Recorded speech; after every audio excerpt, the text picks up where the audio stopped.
Welcome ulit mga kasulit.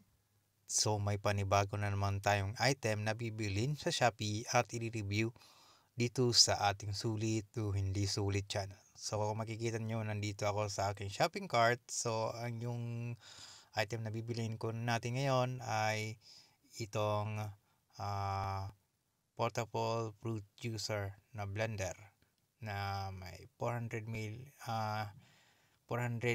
milliliter yung kanyang size. So maganda naman yung mga review na dito. At sold siya, ilan naman ang sold? 3K sold. So may dalawang papipilian dito is yung pink at saka yung blue. May kulay na tawag nan, blue at saka pink. At yung price niya ay 108.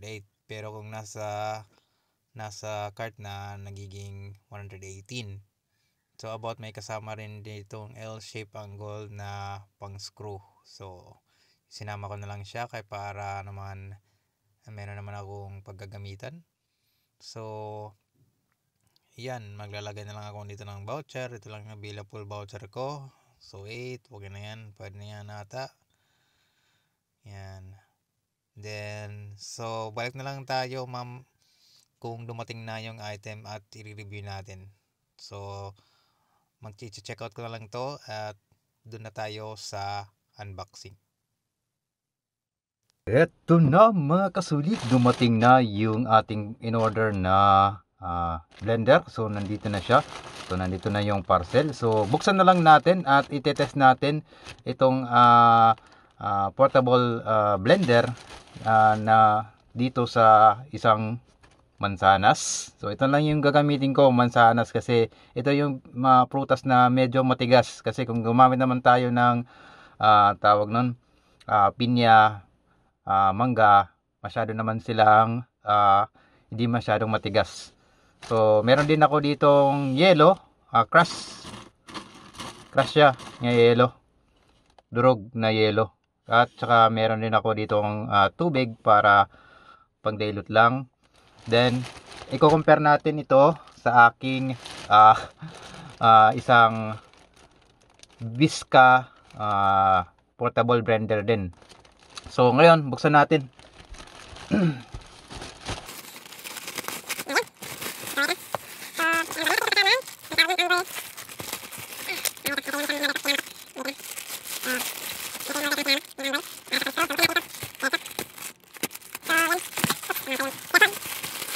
Yan. So okay. Yan nakalagay, small portable juicer, multi-function. So yan. So blue yata yung kinuha ko dun una. So yan, buksan natin. Ay, pink yung sinama. Para namang tina yung kulay.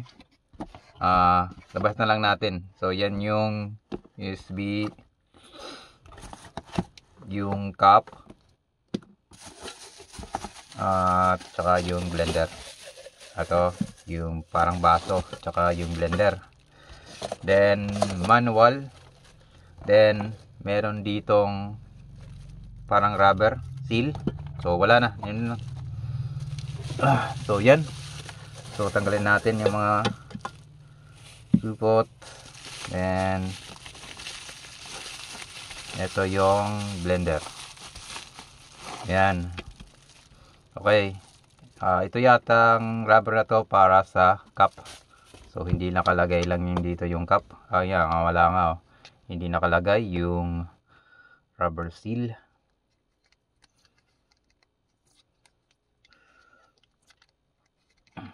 Ano ba naman to?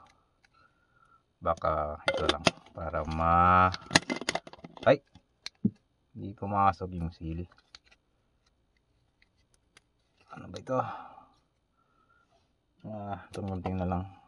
Tutulak ko lang. Okay. So yan, pumasok na rin at i-close natin.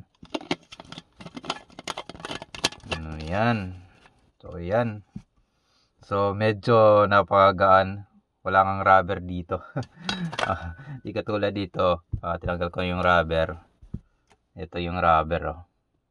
Yan. So anti-slip, wala siyang anti-slip. So ito yung ganyang. So tingnan natin kung may safety feature ba siya. Hindi ba siya magta-turn on na wala yung takip? So hindi, yan o, nagbi-blink.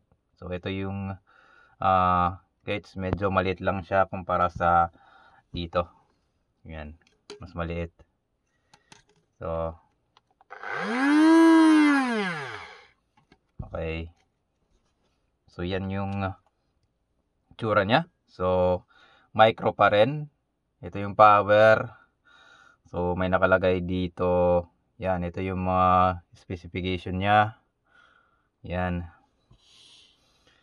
And yung USB cord parang gamit. Pero yeah, cheap lang yan. Hindi ko yan gagamitin. Tsaka yung itong blade niya. Yan yung blade niya. Parang flat blade. Hindi siya nakatayo. Hindi katulad nito. I-compare natin dito sa akin. Wiska. So yan yung kanyang blade. Kumpara natin dito sa blade niya. Okay. Then sa baso naman, ito yung kanyang baso. Meron siyang lid. Pwede mong gamitin as well, para sa kung tatapos ka ng mag-shake, pwede mo nang gamitin siya for storage. Then merong hawakan. Then seems okay naman. May goma dito. Ay parang silicone. So meron stopper. Ito yata na nagpre-press para hindi siya mag-turn on. Kasi itong ganito, may safety feature. Hindi mo siya ma-on kapag hindi mo hinigpitan ito ay nilagay yung cap. So ganoon din. Ganda rin sa akin dito sa Wiska. Tingnan mo. May kulay pula, red. Hindi mo yan ma-on. Yan. Hindi yan ma-on. So yan. Then ano ba? Ito yung manual pala. Nilimutan ko yung manual. Wag na. Ano natin basahin to. Pero sa inyo guys, basahin nyo to kasi merong mga safety feature ata dito sa use. Kasi hindi nyo pwedeng gamitin ito yung katulad dito, meron akong yellow dito. Nyo pwedeng gamitin na hindi crush yellow yung gagamitin nyo. Hindi durog. So ngayon, pupos ko lang muna at wait. Hugasan ko muna ito kasi baka alam nila. Pupos lang muna, tugasin ko. Okay. So yan, andito na yung hinugasan ko na, pati yung cup. So ngayon, subukan natin. Gamitin natin yung itong mansanas. Mansanas yung iuna natin. Then, about dito pala, huwag kayong maglagay ng mga buo-buo. So, ito, dinice up ko na. Dinice up ko na lang yan. Yan, mansanas. So, lagayan natin ng medyo kalahati. Hindi ko lang alam kung okay pa yung battery nito, baka lobat, hindi ko rin alam. Pwede naman natin i-post yung video, i-charge natin at sulitin na lang natin. So yan.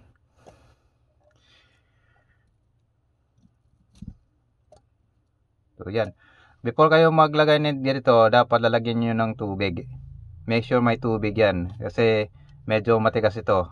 Huwag nyo gagamitin ng walang dilute na water.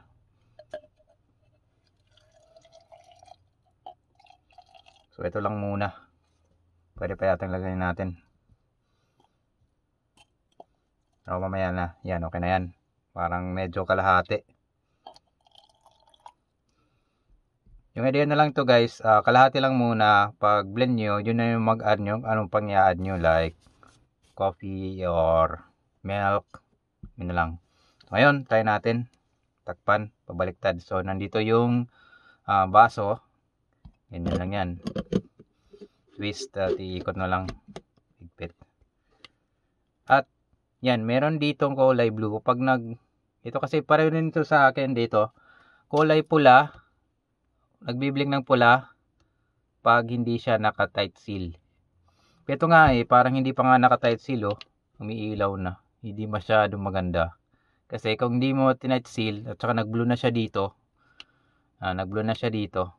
Baka umapaw yung mga laman dito sa may gilid kapag hindi mo sinunod na maayos. So seal natin na maganda pa. So yan. So testing natin. Yung paggaan pala ito, 2 press. 1 press. Ay, 1 press lang. 1 press lang. Hindi siya katulad nito na may nakalagay 2 press. So 1 press lang.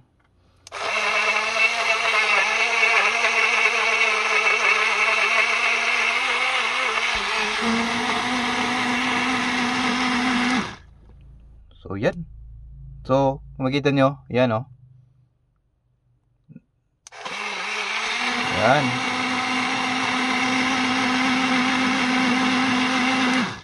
So okay.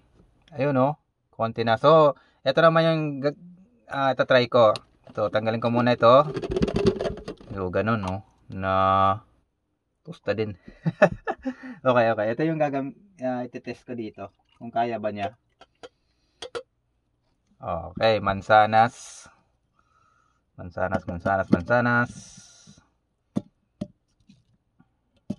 Okay. Wag lang tayo maglaki ng buo-buo. Okay na yan. Yan, lagyan natin ng yelo. So, ito meron akong yelo dito. Crush na siya, durog na. Yan, durog na yan. Make sure durog. Wag yung buo-buo. Kasi kung buo-buo, baka masira yung baso or mag-crack. So yan. Okay. Ganun pa rin. Lagyan lang muna natin ng konting tubig lang. Yan, okay na yan. Then close natin. Medyo talagang mahigpit yung gagawin natin dito Yan, mahigpit. Then, on natin. Ayaw nga Yan. Ayan, ayaw nga. Dapat nagbe-blinking siya Off natin. Baka naman lobat. Okay. Ay, nawala So, lagyan muna natin ng tubig. Ayaw niya. So, yan. Okay na yan. So, talagang hindi nyo dapat talagang gamitin ito sa sobrang. Kung gano'n na, hindi siya gumagana. Ayan,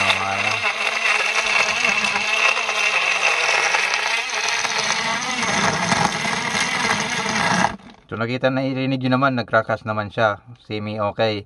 So, patuloy natin.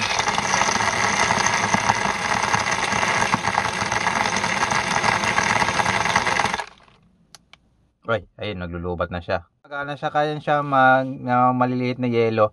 Need lang natin i-charge lang to kasi yan, lubat na, nagpula na siya. Pero okay na rin, kung makikita nyo, slushy na siya. Slushy na, ayan Slushy mixture na siya. So it means na gaya naman yan yung mga yelo. Make sure na durog lang yung gagamitin mo. So i-compare natin dito sa akin. Sa akin isa. Medyo malakas kasi ito. Kasi ito, I think, 3.7 volts. 1S battery lang. Yung sa akin kasi, ito, 2S kasi ito. Tsaka napakalaki nito. So, kaya na yan ito. Kaya nito dito. Pero okay na rin. Solid na rin to. Kung ito yung bibilin mo as a blender. Kasi ito, I think, mamahalin itong blender na to. Nakuha ko lang ito sa isang Korean surplus. So yan, buo yung ilalagay ko dyan buo yung lalagay ko dyan. I-compare na lang natin. So lagyan natin ng tubig. Gawin na lang natin yan. So ganun din to. May safety feature din siya. So yung akin yan, buo pa. So on natin. 2 press.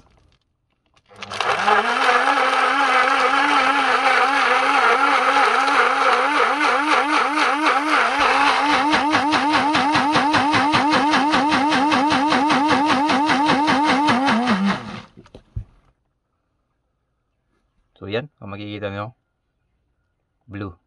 So it means ready to press na siya.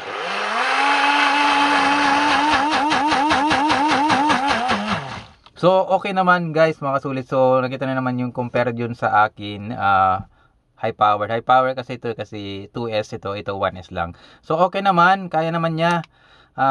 Yung problema lang, hindi niya masyado kaya yung yellow. Need mo pa ng crush or maraming tubig. Yan. Kasi kung maraming tubig naman yung yellow, pupunta sa ibabaw eh. Tsaka isasak na lang niya kapag umiikot na. So ito medyo lowbat na, ayaw na siyang ayan na siyang press kasi lubat na. Yan. So okay naman, mga sulit niyo, may kasama siyang cap. So sealed, hindi naman siya naglilik dito kapag dapat nakahigpit lang. So size nito, sabi na 400 ml. 400 ml ba? Parang hindi yata ito 400 ml. So, yan. So, okay naman siya. Chargeable. Slow charge lang yata yun, no? Charging current niya just only 1 amp. 400 ml daw. 40 watts. So, itong sa akin, hindi ko alam ko ito kasi Korean kasi nakalagay dito. At saka modified na to kasi. Ito nga, 100 watts. Yan, 100 watts. So, compare dito, doble ito kaysa dito. Pero okay na rin kung bibili kayo ng flute blender, yung maliliit lang, pwede to sa inyo, pwede yan. So sulit na rin to. So ibibigay ko kasi ito kay mama para siya gusto niya kasi mag-blend. Yan. So ito, yan, pwede na rin. Yan. Wala lang masyadong seal ata dito. I think wala atang seal. Meron ba? Hindi tumatagas. Hindi naman tumatagas. Okay. Kala ko tumatagas siya. So, yan yung ating review nitong portable blender. So, small portable juicer pala. Ganun din, blender na lang siya. Pero, nakuha ko lang to more than 100 pesos. I think mga 118 pesos ata lang to. Nabili ko. Ilalagay ko na lang sa description kung saan nyo ito mabibili. Mura naman to. Pamblend lang siya sa maliliit at hindi masyadong matitigas na mga prutas. Pero kaya naman niya yung apple kasi yung apple naman masanas. Yun kasi yung medyo matigas na prutas na makakain natin dito. Pwede natin i-blend. So guys, dito ko na natapos yung video. You can like, share and subscribe to my channel para sa ating susunod na mga review and test video dito sa ating sulit o hindi sulit channel. Bawoo! Ba't pink? Nag-order ako blue. Whatever. Seller.